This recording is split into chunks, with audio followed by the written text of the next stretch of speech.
My daughter walks in the room. What happens to my face, which is I love her and I'm happy to spend time with her. That's what we're talking about with acceptance. That's what you want to be sending to your students. This pleasure that we get to be together and spend time together. And I know I'm asking a lot because some students you don't feel that way about, right? So it is really difficult to be delighted to see some students. But if we break this down into absolute worth, listen, unconditional positive regard. You are a person created uniquely, and I can appreciate your value as a person.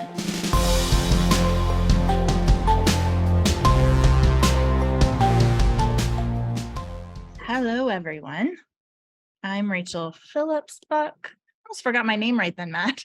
It's not going great to start. It's going great. I'm Rachel Phillips Buck, VP for Student Success at Ferris Resources, joined today by Matt Boisvert. Hi, Rachel. I'm Pam. Okay, let's not lose our minds. This is episode 59, Acceptance, Collaboration, Evocation, and Compassion, and the Impact on Student Affairs. So I'm pretty excited about today, although I'm going to attempt a lot. This is a very ambitious episode because my plan is just to give you a crash course on counseling techniques called motivational interviewing. But you guys, the book is like a textbook. It's like a bear of a book. So all I have to do is trying to cover all of this today. 479 pages. I just have to get that into one episode. It's awesome. And when you're helping counseling students all over. That's right. When I told Trey what we were talking about, he's like, yeah, that seems like an hour show. I was like, yeah, right. So happy Thanksgiving to you guys. I hope that you had a great and restful time. My family and I went on a road trip. I think I drove 27 hours over 6 days. So that was fun, but we went to the Grand Canyon, went to see some of our dear friends in Arizona. So we had a good Thanksgiving. How was your Thanksgiving, Matt? It was different. It was good. Stayed here, and my wife had COVID, so that changed a lot of plans, but I was able to throw a pretty good Thanksgiving for the fam. Good. Nice and memorable. You won't forget that one. It's going to be memorable. Yeah. Okay. Well, I want to jump into our topic because we have a lot to cover, but listen, I have some really interesting articles on State of the Union. So let's talk about those State first. Of the Union. First of all, so happy. So many of you joined us with Dr. Sherry Woosley and our other guests about the research that they've been doing. That research actually got picked up by Inside Higher Ed. And so they wrote an article about it. That actually is the last, let's see, not last time, but the time before, that's what we talked about. And it was a pretty heavy topic. It was pretty, distressing because of all of the kind of changes and how people are feeling overwhelmed and whatever. But like we're going to talk about today, it's really helpful to name something so that then you can address it. So super happy to see her in Inside Higher Ed. Okay, I want to talk to you about this article in the Chronicle. It's called Higher Ed's Prestigious Paralysis. Yeah. I think this is a fascinating article. So this article comes out because recently Yale and Harvard said they're no longer participating in the rankings offered up by U.S. News and World Report. Sorry, not the whole schools, just the law schools. So Yale and Harvard said that, and then Berkeley Law, Columbia, Georgetown, Stanford. As of today, 10 of the publication's top 15 law schools said they're not taking part. So that's interesting because you and I have been talking about rankings and kind of ranking chasing and all of that kind of stuff, right? So this article is about how it's nice that they're not going to take part in the rankings, but for those schools, it's not going to have any financial or reputation impact on them because they are so well known. They're the top. Nobody is confused about how prestigious those schools are, right? Like they're not losing anything. Right. They talk about how in the world of colleges and universities, reputation, brand strength, and prestige has been really, really important, sometimes even more important than the quality of the actual education, it would be hard to find another industry where the reputation is so important to the brand, right? And so they're talking about the reason that these rankings got started is because if you are not a big, prestigious, wealthy university, you had to have some sort of credentialing to say, but look, we rank well in this, or compared to other schools, we're doing well in this, right? So here's what I think is so interesting. It says prestige matters so much in higher education because the industry is the clearest example of what economists and marketers have termed credence goods. That is, goods and services that are difficult or impossible to evaluate even after you've experienced them. That's crazy town, right? So they're saying basically a college or university is much better positioned to understand and judge the quality of the service than the consumer is. Or as Gordon C. Winston, an expert in higher education economics, put it more simply, to a remarkable extent, people don't really know what they're buying. You pay the institution without knowing precisely what you need. They provide you what they decide you need, and you have, in the end, no sure way of knowing that you needed it. Wow. So Credence. we could talk a lot about that, right? Yeah. This idea go ahead. Yeah. I mean, it's, so I always think about it in terms of, that higher ed is a service. And so it's intangible and it's hard. Like, how do you show someone what it is and how good it is? But the difference, as you're talking about, the difference between a service like a haircut, where you walk away and you can look in the mirror and decide if you like it or not, with a college degree, you're just hoping it's what you needed to learn and that someone else values it. Right. And there's no comparative, right? Because like with a haircut, you do that and then you're like, I'm never doing that again. I'm going over to this place, but there's no comparative experience. You can't pay a college and then be like, no, I didn't like that. I want to do it again. Right.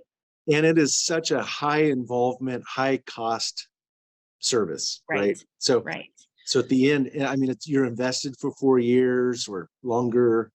And at the end, you've invested a lot of time, a lot of money. And so then to be on this side where you're like, I hope it was good. Yeah. Did that set me up for success? And also, I think a lot of the cognitive dissonance, right? Of like, I have to believe that this is what I needed and it set me up for success because I just paid thousands of dollars for that. And that's really where the rankings, come in for sure. Is like, well, I mean, it's kind of like the Consumer Reports of higher ed, that, okay, this is, someone has evaluated this and is saying they're doing a great job. Which is so important to smaller schools. And the conclusion of this article is wealth and prestige ruled higher education before the introduction of those rankings and will not cease to rule if the rankings vanish tomorrow. So you just have two different experiences. Your name and your endowment gives you prestige. And then how are we going to measure up these other schools that maybe aren't household names everybody, knows? So pretty interesting. Yep. Very. Okay. Another one, university business. The title of this is, are Gen Z's complaints about college workload warranted or are they just entitled? So this is coming about because you remember we talked a couple of weeks ago about the organic chemistry teacher who didn't get renewed because all of the students were like, the class is too hard. Do you remember that? Okay, so they did a survey of 1,000 four-year college students to get their take on the rigor of college and their professors. 87% of the students surveyed said professors make classes too challenging. 87%. 10% said they had actually filed a complaint against a professor for being too tough. In the same survey, 64% of respondents said they work really hard on their classes. However, they admit to devoting less than 10 hours per week to studying and doing homework. Isn't that interesting? So it's too hard. I work really hard, but I do it less than 10 hours a week. A quarter of those polled said they have asked professors to change their grade. Nearly 1/3 have said they've cheated to try to boost their grade.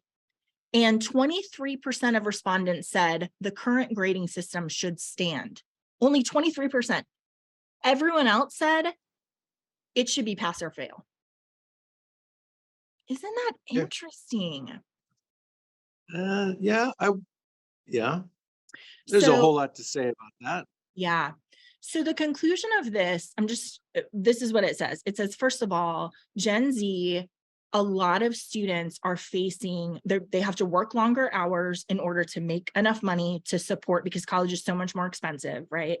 Also, they have to care for family. You have first generation students. You just have students who are very fractured in their attention. Unlike in the old days where it's like you went to college and that's all you had to do, right? You could just focus on that. But also this says Gen Z has less resilience than other generations, said Michael Katz, a professor at the University of California, Berkeley, who teaches a course on Gen Z psychology and values. It's less that faculty are making their courses harder and more that students feel greater anxiety and overwhelmed when they perform worse than expected. This puts them in a fight or flight state, and often they're fighting to get to get grades changed or discipline faculty members. Really interesting. Matt, you and I were just at a conference where they were talking about the pressure of perfectionism, and that when you feel like you can't achieve perfect, then you look apathetic, because it's better to be like, I wasn't trying, right? Than to be like, hey, I was trying super hard and I couldn't achieve it. So there's a lot mixed into that article. Oh, there's so many. We could just spend a whole day. So for faculty, I mean, if you think about some of these professors who have been teaching economics for 30 years, yeah, and have seen, so here we're in a different generation, and these changing expectations be very hard for faculty to adjust, yeah. or for that like organic chemistry professor. But also I think about like the level of stress and anxiety and depression and social anxiety and fear, right? That is when we talk about like the capacity of your brain to focus on studying, when you have all of this other stuff going on, it's decreased, because that takes your brain calories to be like, I'm overwhelmed, I'm not sure I can do this. And we see that on all of our campuses where they're like, students are super stressed and don't know what to do, right? Yeah. Well, I'm just thinking that our topic today fits really nicely with, if you were to spend time with students who are saying, I'm feeling really anxious, I'm not performing well, my faculty are too hard, to just take one of those things and spend time talking to a student to understand it deeper. So talk to me about this 10 hours a week thing, and how you think that's. Yeah, it reminds me of our conversation about imposter syndrome and how you don't want people to know that it's hard. And really what we should be talking with students is, it is hard. It is really hard. Right? And what does hard look like? I mean, I don't know about when you were in school, but when I was in school, they were like, hey, you should be spending 3 hours of study time for every 1 hour of class. I mean, it wasn't that. I'm not saying we did that, but I'm just saying it was the expectation that, hey. Yeah, no, my thing is, well, I was in school, roughly the same time as you were. So it's not like, there's a big difference. I don't know about that. Okay. All right. Here's one that makes me really happy. Related to Sherry's research and people needing to feel valued, and how do we not like give them a pizza party and be like, here, now don't you feel great? Here's a t-shirt. This school, Meredith College, which is a private women's liberal arts institution in North Carolina, is offering, so they've just started this morale boosting initiative where they give 2-week vacations to any faculty, staff, adjunct faculty, part-time staff. It doesn't matter. You can apply for it. They don't take away from your vacation days, which is awesome. So they're like, that doesn't count for your family vacation. This is just, you can come on vacation with us. The study abroad program has a 16th century palazzo in Tuscany, and they get 2 week-long trips. So they're like dividing them out. Did I say 2? Yeah, not 2 weeks, 2 week-long trips every semester for these different groups. What's really nice about it is it's $600 per person, which is accommodations, ground transportation, health insurance, meals prepared by local chef, breakfast, private wine tasting, on-site assistant from Wow. college faculty members, and you can choose to do excursions. The groups are about 12 to 14 guests per trip. So you have to be an employee in some form or fashion, and then you can bring somebody. So everyone is allowed to bring their spouse or their kid or whatever, right? So this started because they had these gaps in study abroad where nobody was there in like December and the end of May. And so they're like, hey, it would be really fun if we could send our people to go do professional development. Some of them have never traveled outside of the country. They're subsidizing the cost. So it's like at cost, $600 for a week-long trip in Italy is pretty cheap. Amazing. So it started actually, I think right before COVID, it shut down and now it's back. And everybody is so grateful. They're saying it's professional development.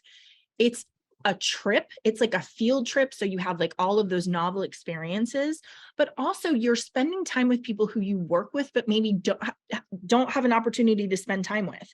So people are like, I went with my coworker and she brought her mother and I got to know her mom. So now when I see her, I ask like, how's your mom doing? Right. I just love that as a model of it doesn't cost you very much. And yet it hits all of those places where you say, this makes people feel cared for, it's exciting, it's bonding, and you're creating a really close community culture. So good work, A really Meredith. creative way. Yeah. Great job. Yeah. I sent that article to Shauna. Like this is a great school. We need to talk to them because that's what you need. What are your assets? How can you use those to benefit your employees, which are such a huge part of the delivery of the experience of college? So how do we reward them? I love that. I love it too.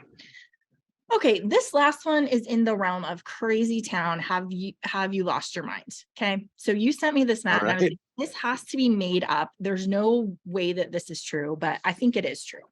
So you remember when we went to school that you could sign up for like a credit card that like the university would sponsor, like they would sit in the campus center and they'd be like, hey, come get a credit card. And then for everyone that signed up, the university would get a kickback basically, right? Yeah. Which we can talk about how that's crazy town, but just wait, okay?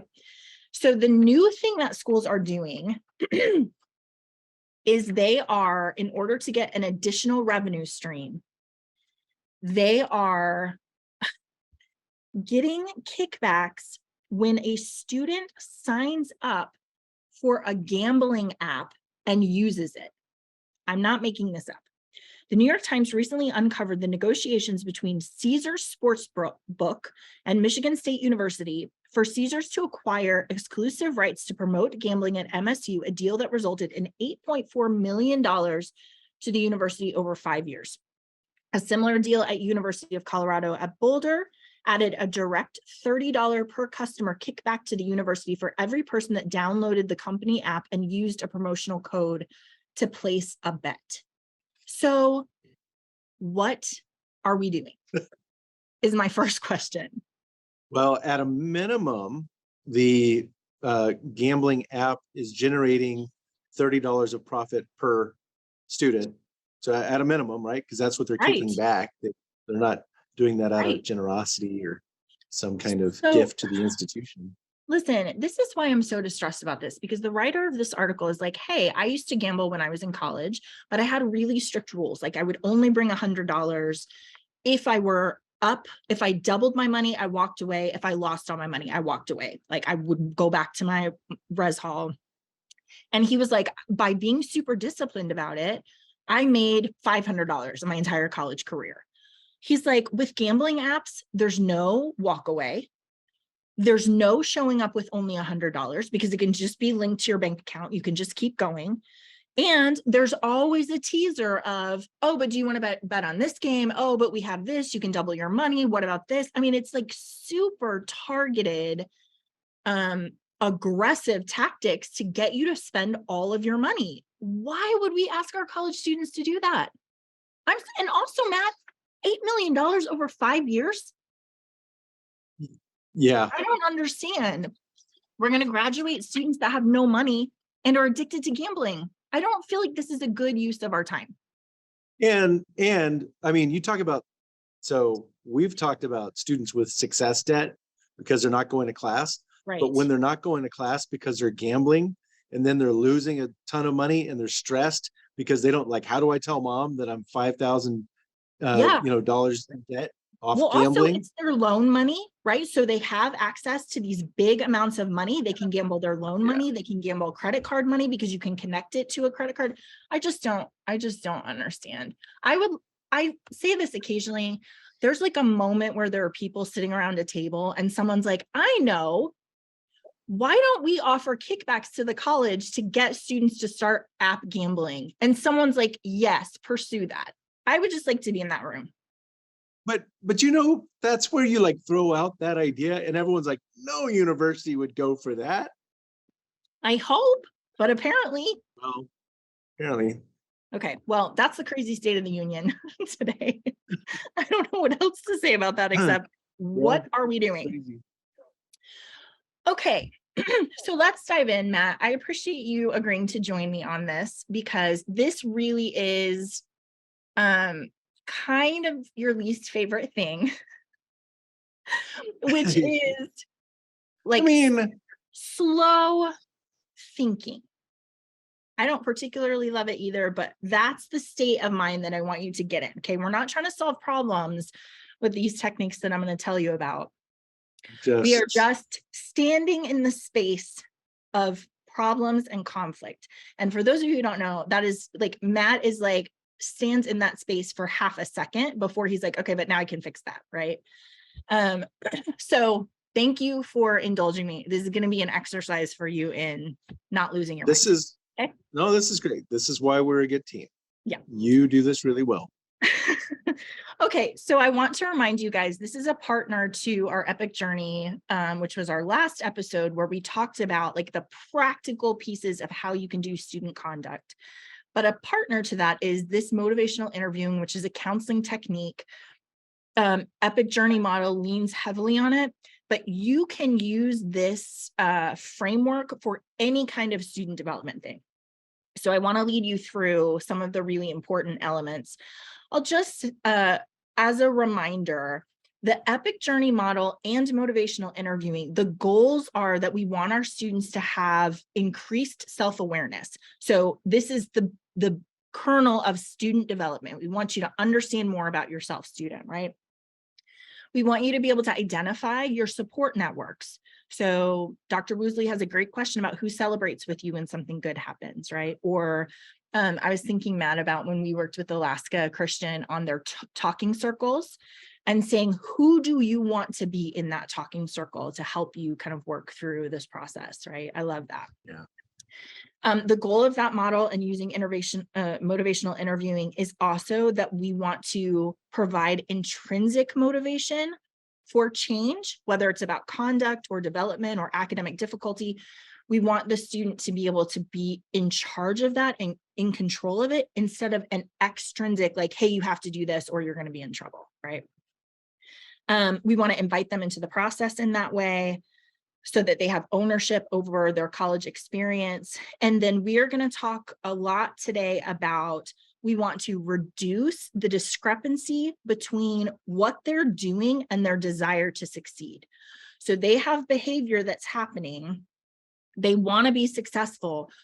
How do we decrease the gap so that those things are congruent instead of working in opposition to each other? And then also help them articulate their willingness and their confidence that they can change their behavior. So those are all these goals. Which, to be clear, I like every one of those goals. Yes, of course, yes. Yeah. That's what we're trying to help our students do, is just have this moment of self-reflection to be able to say, this is what I want and how I'm going to achieve it. So motivational interviewing, let me give you kind of a layman's definition of what this is. First of all, this style is a conversation about change. So whatever we're talking about, like I said, you made a mistake in student conduct, we need to change your behavior. You're not getting up and going to your classes, we need to change your behavior. You aren't connected to our community. Addicted to gambling, we need to change your behavior, right?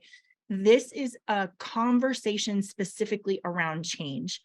And I know you guys can think of so many times where you're helping a student process what's going on with them and how they need to change their behavior.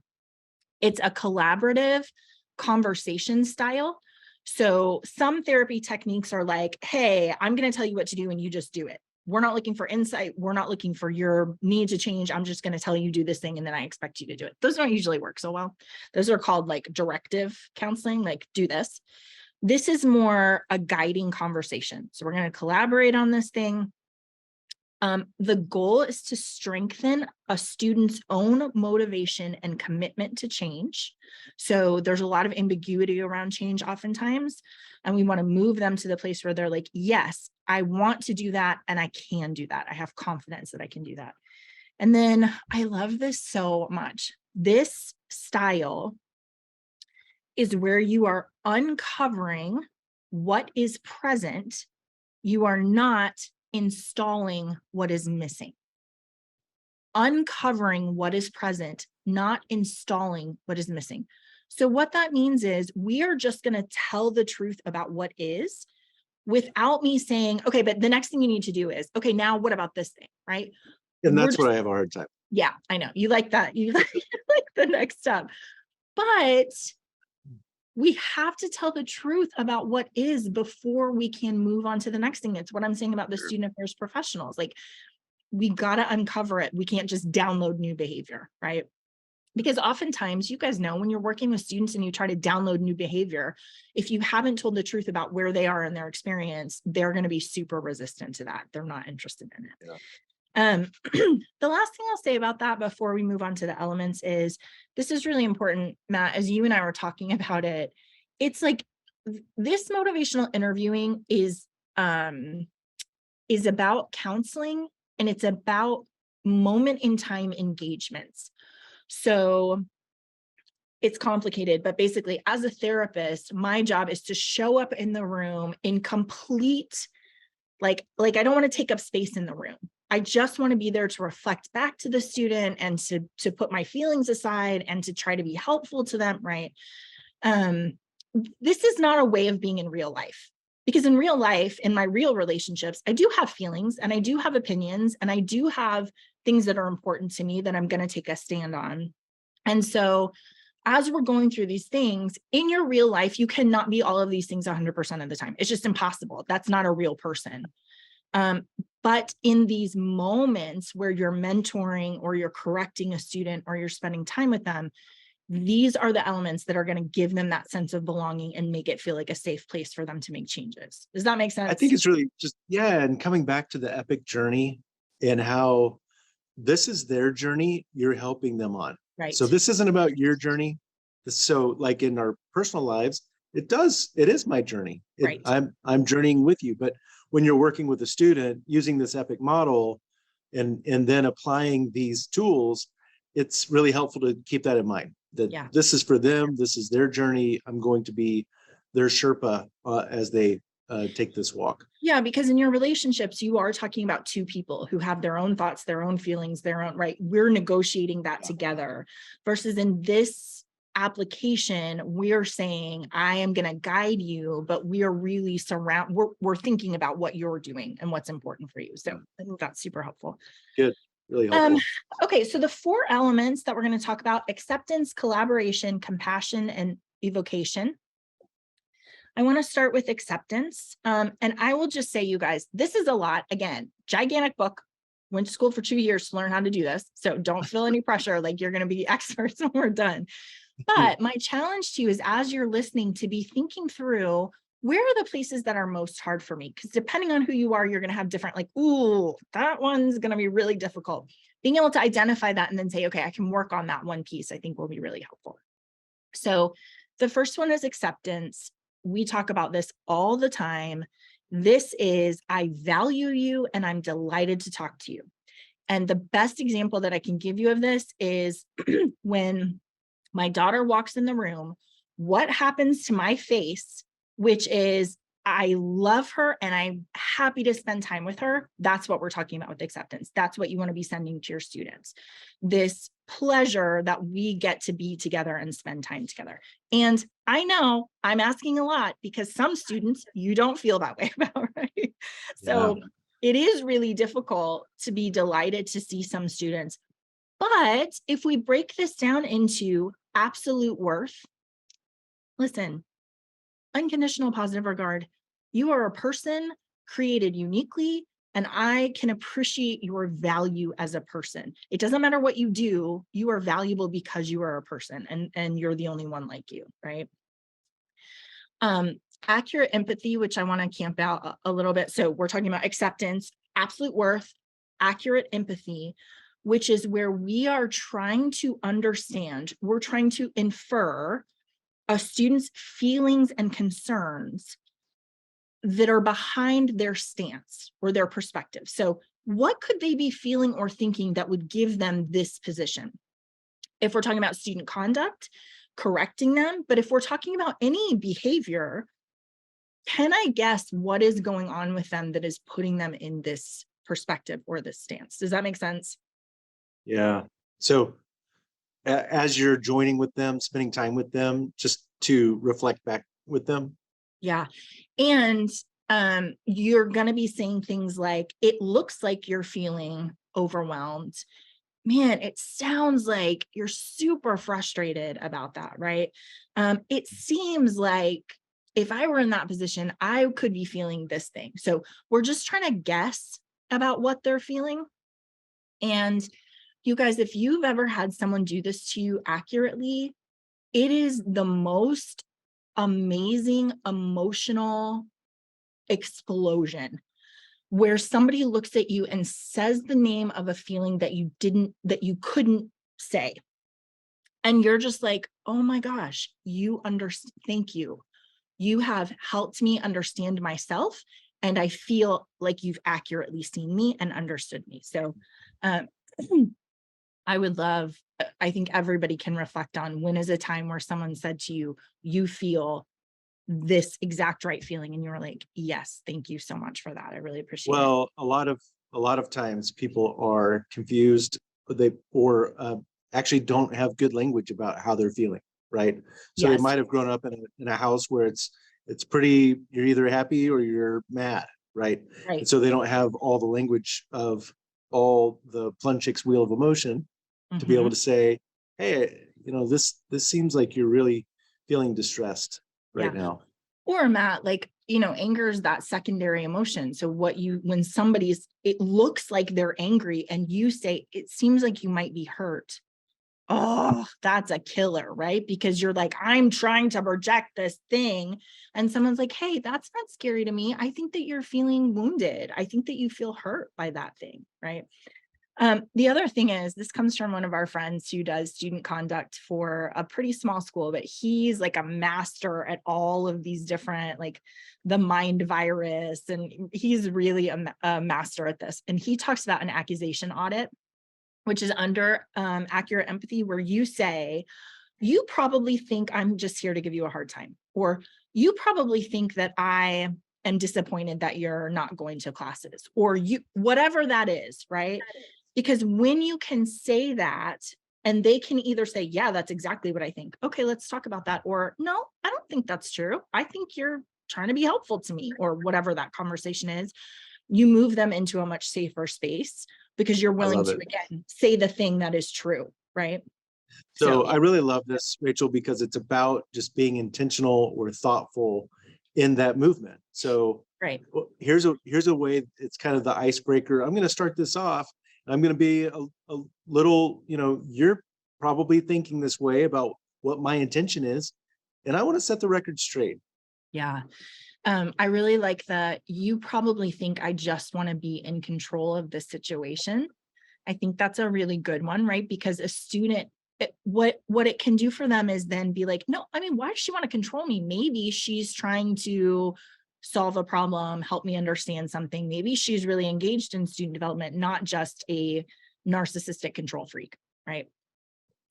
Okay, so under acceptance, we have absolute worth, accurate empathy, we have autonomy, which I'm just going to tell you, this is the one that makes me a little, I get hives about this a little bit.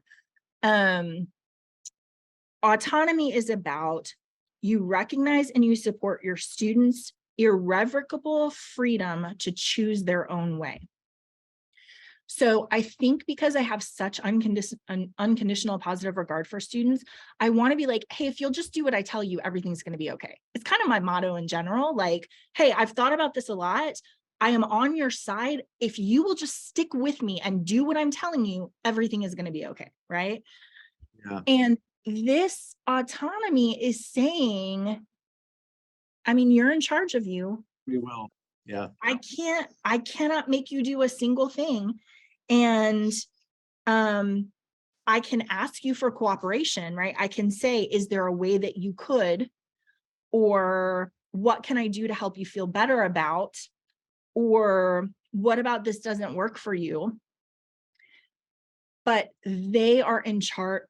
There's nothing to be done if your students are like, I'm not doing it, right? That autonomy. And I think it comes from, I mean, you have to have humility in order to approach people like that. You have to say you are a whole person with your own experiences and your own thoughts and feelings and goals. And I can't just say, just do what I'm telling you and everything's going to be fine, right? Even though I would like to. I'm just being honest with everyone.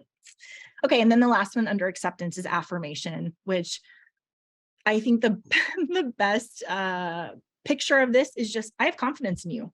I've got a lot of confidence in you. Here are the traits that I see that are going to help you to be successful in your life.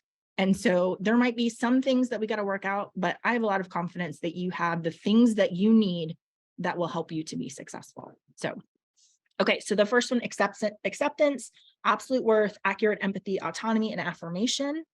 And this one is about basically your initial joining with your students, right? What happens the first time they come in contact with you, where they say, this is a person who sees me and has unconditional positive regard for me. They actually are wading into my difficulty, not because they're disappointed or I should feel guilty or shame or whatever, but because they want to be close to me in that. So that's your first element of motivational interview. Okay, your second one is collaboration. So this is a very non-confrontational. Remember, I'm not telling you what to do, and I'm not saying you did a bad job. I'm trying to understand what your experience was. So it's non-confrontational. You are doing this process for and with a student. I am not disciplining you. I'm not imposing something on you. I am doing this for you, and I'm doing this with you. We are in this together. The other one that we talk about, Matt, is expert. And our listeners have heard me say this before. Expert is an equal partnership where I am an expert in student development and helping students change behavior that is not working for them anymore. But then whoever I'm talking to is an absolute expert in themselves. Right? I don't know their perspective, their experience, their feelings, their thoughts, I don't know anything about that.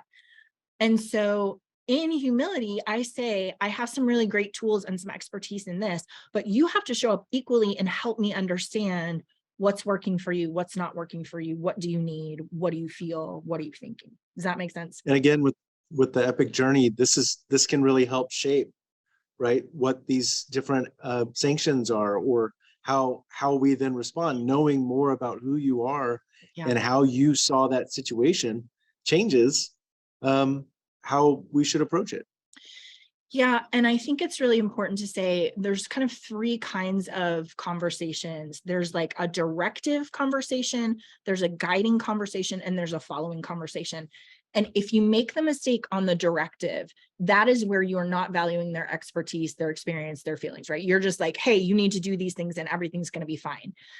But you also can make a mistake on the following when you hold back your expertise and you just let them say what their experience is. And you're like, oh, that must be really hard for you. That is not a conversation about change. That is a place where they are just talking about what's happening, and you are not in any way guiding reflections. Here's what I think that means. Here's what I would imagine that would be like for you, right? So you have to really walk this fine line. We're not bossing them, but we're also not following along behind like, okay, I'll go wherever you want to go, right? So my brain just went to res life and thinking about encounters in the res hall. Yeah.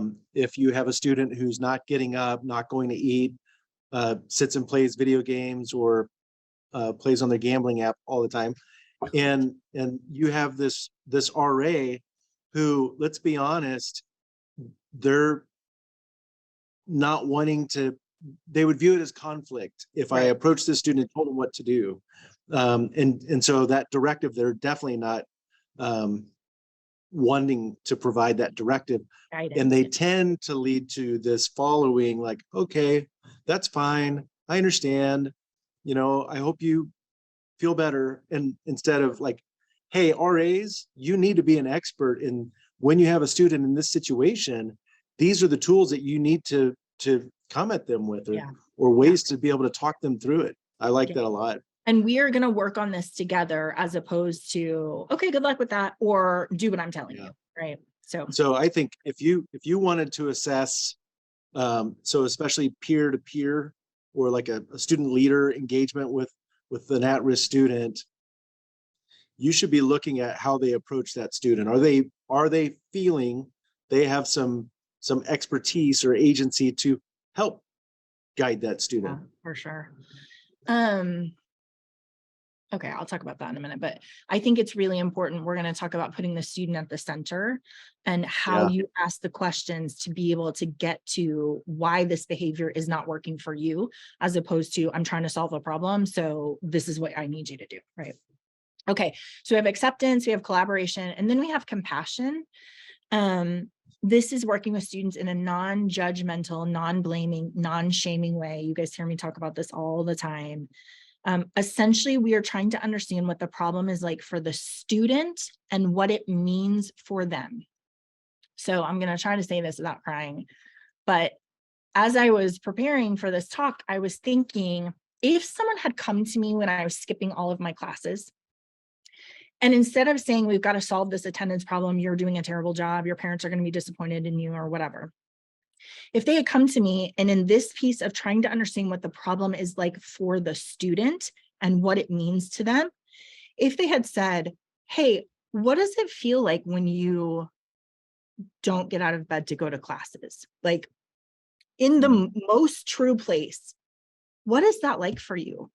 And I would have been like, it's horrible. I'm ashamed of myself. I'm making a mess. Sorry.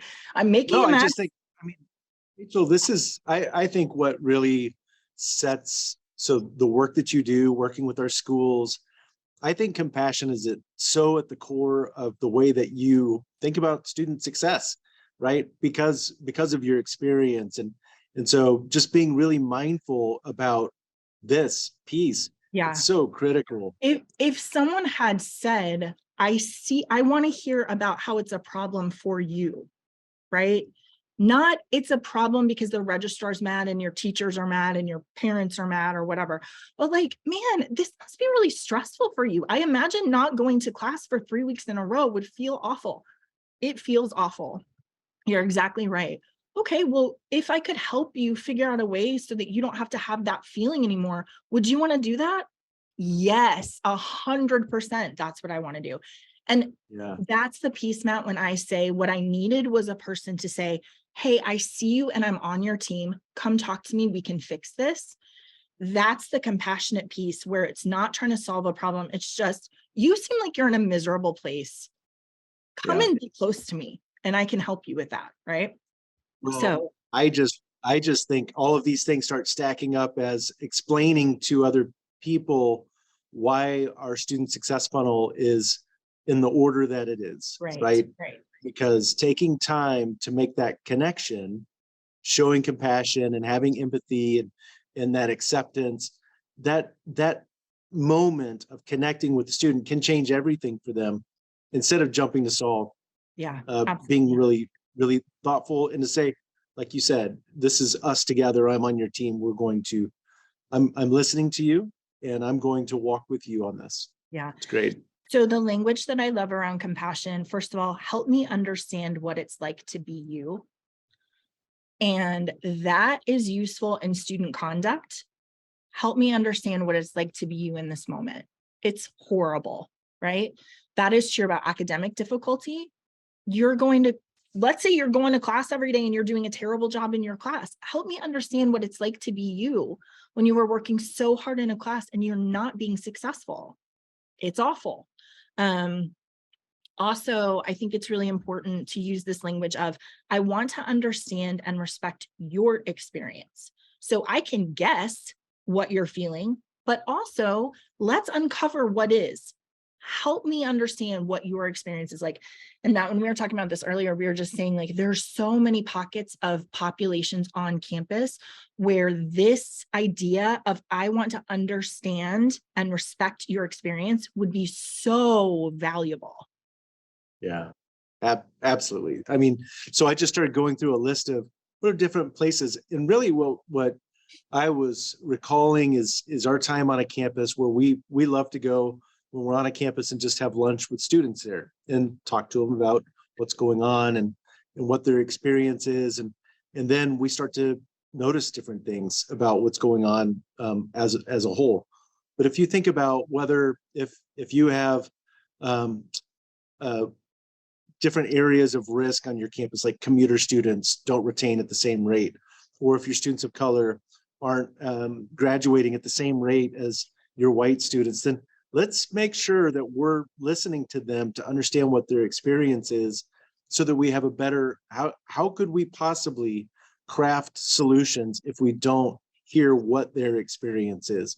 So I like this because it's something that we could use for an individual student, but it's also something that we can use for large groups as we focus groups, as you know, as I think about like, hey, I just want to sit in the room and ask questions and learn from you about what this experience is like. Because do you remember in Upstream Thinking, the move your chair, why don't you? I just love that so much, Yeah, because that's what right, we're talking about. right. Like, I'm standing in Yeah, this yeah, place and I can see so clearly, blah, blah, blah, blah, blah. But move your chair, why don't you means come over to my space and listen to my yeah, experience. And you could never guess what students will reflect to you. I can't tell you how many times I was certain I understood a position that a student was in. And then I said, help me understand what it's like to be you. And what they would say, I would be like, I never would have guessed. First generation student whose family, like, you did a year of college, good work, now it's time to go to, like, I would never have guessed yeah, that was a reality right. for this student, right? So Yeah, it's a really powerful place to say, I have compassion for your experience and how this is causing you difficulty. yeah, it's good. Okay, the last one is evocation. So we have compassion, we have collaboration, we have acceptance, and then we have evocation. And it's kind of a weird word we don't use very often, but it basically means a drawing out of ideas rather than imposing ideas. So this, in this expert model, says what the student says is very valuable. Their articulation of their experience and their problems and their stress and their feelings is very important to draw out of them, so that then again, we uncover it in order to be able to address a change that needs to be made. And so this idea of, you have what you need to be successful, and together we're going to find it. I have confidence that you have the internal strength, the grit, the commitment, the character, whatever those things are that you see in that person in that sort of affirmation piece, right? You are a really strong, whole, competent person. And together, you and I are going to find the skills that you need in order to be successful. And a really fundamental piece of evocation is creating space and holding it so that you can draw those things out, right? So just thinking about like having lunch with students, that is holding space to draw truth out of them, right? It doesn't have to be in a counseling room where we're like, we have 50 minutes and so we're holding the space, although that is very sacred space, obviously, but it doesn't have to be so formal. It can be an RA in the hallway stopping and saying, hey, I see you, how's it going? I'm holding this space for us right now. And when we're talking about that just-in-time mentoring, that's what we're asking people to do. In this space, when we are together, I'm holding it to draw out of you your experience and your feelings and what's going on with you. I was thinking about this. This is why collisions are so important, because every time you collide with a student, if you will be mindful and hold that space for them to tell you the truth and for you to be able to reflect back to them, that's sacred time. And this posture of, I'm not telling you what to do. I'm not the expert in all the ways that you're going to solve this problem. I'm just going to be close to you and we're going to uncover what's true about you, I think is so powerful. I was thinking that I was talking to one of my dear friends this weekend and I was telling her about some problem. And I was like, in summary, and she was like, Rachel, no, you don't have to do in summary here. I want the whole thing. You don't have to shortcut it. You don't have to worry about taking up time. I don't want the in summary. I want the whole thing, right? And I was like, that is such an awesome thing to say to someone, because one thing you and I do share, Matt, is that we like efficiency, right? So we can be like, hey, can you just get to the part in summary part? Like, I know there's a whole bunch of stuff that comes before that, but like, what is the thing that we're trying to figure out, right? I just think it's such a beautiful summary of like, you don't have to be quick. You don't have to worry about my time. I want to be in this space with you. And I think the two kinds of people that is hardest to execute are people who are efficient and also people who like to check things off the list. So if you are a list person and you're like, hey, I checked in with you. How are you? Good. Okay, great. Move on. Versus the power of just stay in the space for just a minute and be connected to me, right? So that's so hard. That's such a discipline. I mean, really, right. But it is. It right? For sure. I mean, we're so often transactional with students, and because we're running to our next Zoom meeting or actual room meeting, right? And so and this is where you have roles on your campus like an RA, and their work should involve this. Right. I am creating space. I am here to serve you. And, a lot of our schools that we serve, faculty are awesome at this too, right? Like, hey, let's go and get a coffee and have that conversation. So being intentional about that's really important. And I think some of those questions that we've talked about are good. We were talking about mentorship and how that can be really stressful. And sometimes, faculty and staff are like, I don't know what to do. But just giving them questions like, how is it to be you today? It's not great, right? Or no, I'm not really having a great day. That is a very simple way to hold space for a moment to be able to listen to what your students are saying. So I do want to say, remember, this is a conversation about change. So it's why we're thinking about things like student conduct, academic difficulty, lack of connections to community. These are things that students are having a difficult time with, or they want to do differently, or they want to change. And we're saying, how can I be present for you and have that expert lens? The last thing I want to say about this is that it's incredibly important that you talk about the why before you talk about the how. So this compassion, understanding someone's experiences, saying, what is it like to be you? Then they can say, I really don't want to be the kind of person who fails classes every semester because I'm tired. I really don't want to be that person. That's not me. I don't think it's an accurate reflection of who I really am. Okay, well, why would you change that behavior? Because it's stressful and it makes me feel bad and I don't feel proud and I'm not learning and I'm not accomplishing and I'm not, right? All of those reasons to change are really important to put up front before we say, okay, now how are we going to do that? Because man, we do not like to change. If I can think of a reason to not change, I'm going to be resistant to it, right? Like, here's all the reasons that's impossible for me to do.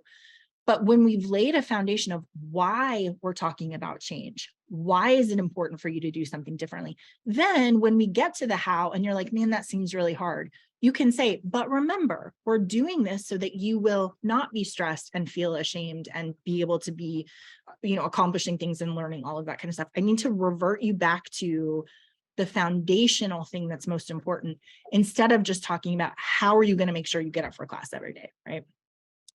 And that's that motivational, how do we drive this intrinsic, I want that because I need my life to be different, as opposed to, man, you're in big trouble because we have rules against that and you're breaking all of them, right? And everybody's super unhappy with you.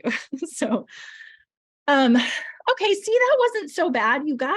We Well, fit 479 pages into a short amount of that time. was awesome. So my reflection on this is, as I mentioned with RAs, but just thinking about your team, this is so much easier to deliver for your students if you have the right team. And I was just thinking about going through the hiring process. So right now there's a lot of changing, people moving to different institutions, or there's a lot of hiring going on right now, or Yeah. hopefully replacing some roles. And in that process, just to assess each one of these things, like a person's capacity for unconditional positive regard, like I need to ask questions that get at the, do you believe in that? And that this process of, so acceptance, but this empathy, like, are they someone who shows empathy? Can they take time to just listen, and be able to say, hey, this is, I can affirm students. So for each one of these things, I think it would be really powerful as you're building your team to just assess, hey, this person, how will they do in this role that requires this toolkit? Yeah, Matt, and I think it goes back to, how do we articulate and incentivize those things? Because you remember, part of the problem is when a job is defined as a solving job instead of a connecting job, we always have difficulty in student development, right? Your job is to solve attendance versus, hey, your job is to be accepting and empathetic and collaborative and show empathy to your students. And then all of that other stuff we can teach you how to do, but you have to come at it with the right spirit. And I just love words, and I like for us to be able to say, these are the things that are important in this role when I'm hiring someone. And when we are talking about the job that we're doing and the work that we're doing, these are the elements that are going to make a difference in how those students are led through to success, right? Yeah. So I think put them up on the wall, hire for those things, and talk about them regularly. And they're not all going to be easy. There are going to be times where you're like, man, I forgot about autonomy in that meeting because I just told that student what they were supposed to do. That's okay. You guys can, as a team, reflect on that. I But would just need a think they're little, super I powerful. would need a little cheat sheet, right? Just set Yeah. that up for me. Yeah. Okay, sounds good. All right, you guys, good to spend time with you. Have a happy day whenever you're listening to us, and we will see you